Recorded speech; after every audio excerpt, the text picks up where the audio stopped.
Muitos clientes, quando ligam aqui para a nossa instituição, perguntam para mim assim: professor Wagner, eu sou prestador de serviço e quero saber como é que eu faço para me diferenciar da concorrência. Hoje o mercado tem muitas pessoas prestando serviço por valor baixo, eu não consigo orçar, tem uma série de dificuldades. Bom, estou aqui para tirar várias dúvidas de você e para te deixar mais ciente de muitas atividades que você terá que ter pelo caminho antes mesmo da execução desse serviço. Sou um prestador de serviço, como faço para me diferenciar da concorrência? Bom, questão é a seguinte: se você é apenas um prestador de serviço, você tem que entender que o primeiro passo não é somente prestar o serviço. Antes da prestação do serviço, você tem que ter o entendimento que venda e divulgação do seu serviço é fundamental para você executar essa prestação. Então não adianta nada, você pode ser o melhor eletricista, o melhor pedreiro, o melhor encanador, o melhor mecânico, se você não tem clientes. Então saber vender e divulgar o seu serviço é um fator primordial, não só para você fazer um orçamento coerente, como para você cativar o seu cliente. Primeira questão: vender e divulgar o serviço. Não adianta você ser o melhor prestador de serviço se você não sabe divulgar, se você não aparece. E hoje a gente tem uma facilidade muito grande, que é as mídias sociais. Bom, se você está vendo, por exemplo, esse vídeo, certamente você está vendo pelo YouTube, pelo Instagram, pelo Facebook. Por que você não também mostrar o seu trabalho, desenvolver o seu trabalho nessas redes sociais para as pessoas conhecerem você? Saber que você realmente é um prestador de serviço sério, uma pessoa que preza por um serviço de qualidade e não é apenas aquele cara que está fazendo bico. Então, muitas coisas antes disso, antes da prestação, você vai ter que avaliar para você realmente se destacar frente ao mercado. Bom, saber vender é algo primordial. Primordial. Olha, como é que eu vendo uma prestação de serviços? Como é que eu faço isso? De que maneira eu posso vender o meu serviço? Bom, quando a gente fala em prestação de serviços, né, no caso, numa situação de uma instalação de split. Prestação de serviço parece o quê? Eu vou lá, faço um orçamento, instalo o split, pego o dinheiro e vou embora para casa. É somente isso? Antes de você pegar esse serviço, o que você deve fazer? De que maneira você deve atuar com o seu cliente? O que o seu cliente deve enxergar em você? Ou como você quer que o cliente enxergue você? Esse é um ponto fundamental, porque aí é o ponto da venda. Como é que você quer que o cliente enxergue você? Eu tive uma situação de um aluno, por exemplo, um aluno recentemente formado, que um dia eu perguntei para ele: cara, o que tu faz para te diferenciar dos teus clientes? Ele disse: Wagner, eu montei uma maleta de ferramentas bem bacana para mim, fiz um investimento legal em ferramentas, e a primeira coisa, quando um cliente me liga pedindo um orçamento, eu vou lá com a minha maleta de ferramentas, vou lá, faço o orçamento, meço realmente o serviço, e o cliente muitas vezes só pelo olhar da minha ferramenta e pela minha apresentação pessoal, porque eu estou com um boné, com um logotipo, eu estou com uma camiseta, simplesmente com uma logomarca, né? O cliente já vê que eu sou um cara diferenciado, que eu não sou um instalador qualquer, eu sou um profissional. E aí eu já começo a me diferenciar. Segunda questão é divulgar. Como eu falei anteriormente, hoje nós temos uma facilidade muito grande de divulgarmos o nosso serviço. Se você for me procurar no Instagram ou no Facebook, pouco você vai ver coisas da minha família, coisas pessoais minhas. Mas eu adoro mostrar o meu negócio, porque é o momento ao qual eu tenho para mostrar para as pessoas o que a gente faz, né? O que a gente torna através do nosso negócio e o quanto a gente resolve o problema das pessoas. Então, separar o lado pessoal das redes sociais do lado profissional. Eu particularmente não gosto de mostrar a minha vida pessoal para ninguém, mas adoro mostrar o meu negócio, né? Adoro mostrar a minha empresa, adoro mostrar o serviço que eu executo, de modo a cativar mais pessoas e mostrar o quanto a gente resolve, né, a vida e o problema de muitas pessoas. Se você é um prestador de serviço, faça isso também. Tenha uma página, né, numa rede social, no Facebook, no Instagram, tire fotos do seu serviço, faça uma pequena filmagem, não precisa ser nada elaborado, pessoal. Apenas algo simples que mostre que você é uma pessoa séria, uma pessoa que executa. As pessoas adoram contratar pessoas que estão sempre cheias de serviço. Então, saber divulgar o seu serviço é é fundamental. E as redes sociais estão aí para isso. A gente tem muito conteúdo sobre esse assunto, a gente vai trabalhar bastante sobre divulgação, porque é o nosso meio. Como eu falei para vocês, muitas pessoas hoje só estão preocupadas na questão da execução. Não, se preocupem em executar sim, né, um serviço com fidelidade, com credibilidade, com segurança, com conhecimento técnico, mas saber divulgar, vender e divulgar o seu serviço, cara, é fundamental. Aprendi a vender, estou pegando essas bases de vendas, não tem alternativa, tem que saber aprender, tem que saber vender. Tenho que divulgar sim o meu serviço, isso leva um tempo, eu preciso me dedicar a isso. Wagner, qual é o próximo passo? E aí está uma questão onde muitas pessoas pecam. Eu, por exemplo, já cansei de buscar prestador de serviço para minha casa, para realizar serviço dentro da minha empresa, e o cara não tem nem o trabalho de ir lá no local orçar. Ah, Wagner, mas tem gente que só quer um preço baixinho, né? Eu dou um orçamento, é preço baixo, eu digo, porque você não está conseguindo conquistar o seu cliente. Porque se você conseguir conquistar o cliente vai pagar mais para o teu serviço. Mas essa não é a questão. Saber orçar, ele é fundamental para você também se diferenciar de outros concorrentes. Então, primeiro passo, não orçar por telefone ou WhatsApp. Se você é um prestador de serviço que envolve execução, cuidado, meu amigo, em fazer um orçamento pelo telefone. Vou contar a história de um caso de um aluno meu. Eu tinha um aluno, Roberto, não quis seguir essa cartilha.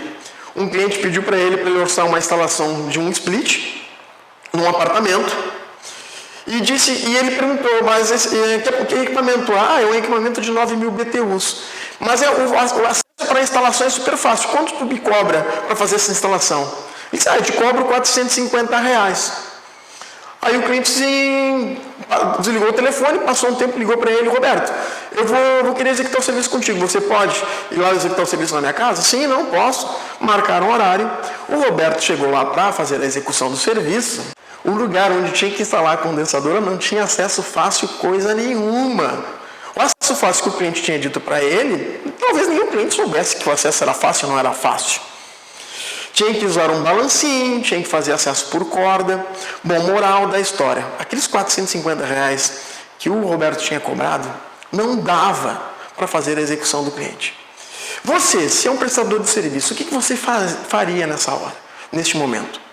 Tu iria embora, deixaria o cliente na mão, fazendo com que o cliente talvez se rebelasse contra você, não gostasse da tua atitude, porque ele fechou um negócio com você e você chegou na hora e descumpriu, e talvez fosse lá pelas redes sociais e negativasse você, jogando sua prestação de serviço para baixo, ou você ia bater no peito e dizer, olha, eu errei, né? E não ter ido na hora orçar o serviço, realmente visualizar onde ia ser a execução, bater no peito, executar o serviço, mesmo sabendo que não ia ganhar nada, e talvez até tendo que tirar dinheiro do bolso, mas tentar buscar cativar o cliente, para o cliente te indicar para outras pessoas e talvez tu ganhar pelo outro lado. Bom, o que o Roberto fez? Como o Roberto é um cara muito correto, né, e preza, sim, né, estava numa fase inicial prezando, né, pela autenticidade do seu serviço, pela credibilidade, ele bateu no peito e disse, olha, eu vou executar o seu serviço, né, realmente o acesso não é fácil, mas eu vou executar o serviço porque eu dei minha palavra para o Senhor. Chegou no final do serviço, o cliente indicou ele para fazer a manutenção da empresa onde ele trabalhava e ele terminou pegando mais 3 ou 4 serviços em função da indicação. Mas, nessa situação, o Roberto teve uma escapatória. Mas a dica que eu dou é o quê? Cara, não entra nesse brete. Para você pegar esse serviço, talvez vai exigir o custo de locomoção até a casa do cliente. E não considere isso como custo. Porque se você não fizer o orçamento, você não tem ele. Você não vai ter o serviço. Se você for lá, a probabilidade de você pegar o serviço é de 50%. O que você prefere ter? Não ter o serviço na mão ou arriscar, né, ter um envolvimento, ir lá na casa do cliente, você vai ter gasto vai ter gasto com combustível, locomoção, mas ter a oportunidade de fazer um orçamento bem feito, cativar o cliente e pegar esse serviço. A minha dica é que você vá lá, né, e preste esse serviço, faça um orçamento matador. Entendeu? Quando eu falo um orçamento matador, um orçamento bem descrito. Claro que você não vai falar para o cliente quais são as execuções, mas mostre para o cliente que você é uma pessoa que tem conhecimento, cative o cliente, faça um orçamento pelo computador, em PDF, imprime para o cliente. Aí sim você vai poder, posteriormente enviar via e-mail, até mesmo pelo WhatsApp para o cliente. Mas vá lá cativar o cliente, para você fazer um orçamento matador, para o cliente conhecer você. Isso junta venda aliado a um orçamento bem feito, com as descrições tudo corretas, com todos os cálculos. Cuidado, se você está no desespero, com pouco serviço, cuidado para não pegar um serviço muito barato ao qual você não vai ter retorno financeiro, tá? Porque você vai estar só rodando, correndo atrás da máquina. Tenha cuidado com isso, faça um orçamento coerente, que você tenha assim uma lucratividade. Se você está iniciando, talvez não vai começar com um valor tão alto, não dê um tiro no pé fazendo um orçamento que você não calculou, que você não orçou, que você não teve nenhum cálculo e fez apenas no olhômetro. Tá ok? Então fica essa dica para você fazer um orçamento matador. Meu amiguinho, se você soubesse o índice de reclamação que eu recebo aqui na instituição de clientes dizendo que o grande problema são os profissionais que não cumprem com o horário marcado, vocês não têm noção. Então assim, parece uma coisa boba, mas ter uma agenda é fundamental para você se diferenciar. Ah não, Wagner, tá de sacanagem. Verdade. Ter uma agenda, onde você coloque todas as suas anotações, todos os seus agendamentos, todos os seus orçamentos, eu tenho certeza que vai te fazer um profissional muito diferente do que existe no mercado. Porque vai dizer que já não aconteceu contigo esse tipo de situação, tu marcar um horário com um cara para uma pessoa prestar um serviço para ti e o cara não comparecer. Como é que tu não ficou? E quando a gente sente a dor de ser cliente, quando a gente se torna prestador do serviço ao qual a gente já foi cliente, a gente sabe das dores, sabe dos problemas e a gente vai buscar não cometer esses mesmos erros. Então o que mais acontece é tu marcar um orçamento com o prestador de serviços e o cara não comparecer. E nem bola dá. Parece que a gente está vivendo uma situação seguinte, que o cliente é o necessitado e o prestador de serviço virou cliente. É ele que não está nem aí para pegar o serviço. Parece que funciona dessa maneira. E aí, quando a gente vai analisar o mercado, e quando as pessoas me dizem assim, mas tem muito profissional no mercado, cara, eu digo, calma aí. Como assim tem muito profissional no mercado? Se existe um monte de serviço a ser executado e um monte de gente ligando todos os dias pedindo prestação de serviço, e existe um monte de prestador de serviço, como é que pode essa balança não dar certo? Porque se existe muito prestador, não era para ter serviços. Cara, tem muito serviço na rua. Por quê? Porque tem muita gente prestando um péssimo serviço. Tem uma questão muito importante, porque nós temos um problema. Se nós temos um problema, nós temos uma oportunidade. Se você entender isso que é uma oportunidade, já é um grande caminho para você se tornar um profissional diferenciado. Aceitar outras formas de pagamento além do dinheiro. Muitas vezes, o cliente precisa de uma prestação de serviços imediata, mas o cara não tem dinheiro naquele momento. Se você tivesse uma outra forma de pagamento, como por exemplo, cartão de crédito, você não poderia se diferenciar de um outro concorrente? Hoje, pessoal, com a facilitação do uso do MEI, do microempreendedor individual, de você poder ter no CNPJ, sendo um prestador de serviços autônomo, você tem a facilidade de ter máquinas de cartão. Está aí uma das dicas, porque existe hoje uma facilidade muito grande, que se tem. Claro que é cobrado juros, claro que isso aí vai para a conta bancária, claro que você terá que ter uma conta bancária para isso, mas se você quer ser um prestador de serviço, você primeiramente deve ter um CNPJ, para prestar um serviço até mesmo para outra empresa, não ficar somente refém a pessoas físicas, ter uma conta bancária e ter uma maquininha de cartão para se diferenciar quando o cliente precisa, é fundamental para você já isolar uma série de profissionais que nem pensam nessa ideia. Gostou desse conteúdo? Bom, isso aqui é um conteúdinho bem pequenininho. Se você quiser mais um conteúdo bacana, que te agregue realmente, que você consiga executar, botar no dia a dia, te inscreve no nosso canal do YouTube, no Facebook e no Instagram. Lá no YouTube, te inscreve no canal, ativa aquele sininho lá, e deixe seu like. Lá no Facebook, se inscreva na nossa página, porque nós temos conteúdos e muitos conteúdos para te tornar realmente um profissional diferenciado. A minha função aqui é gerar conteúdos para você se tornar um profissional de muito sucesso. Ok? Um abraço.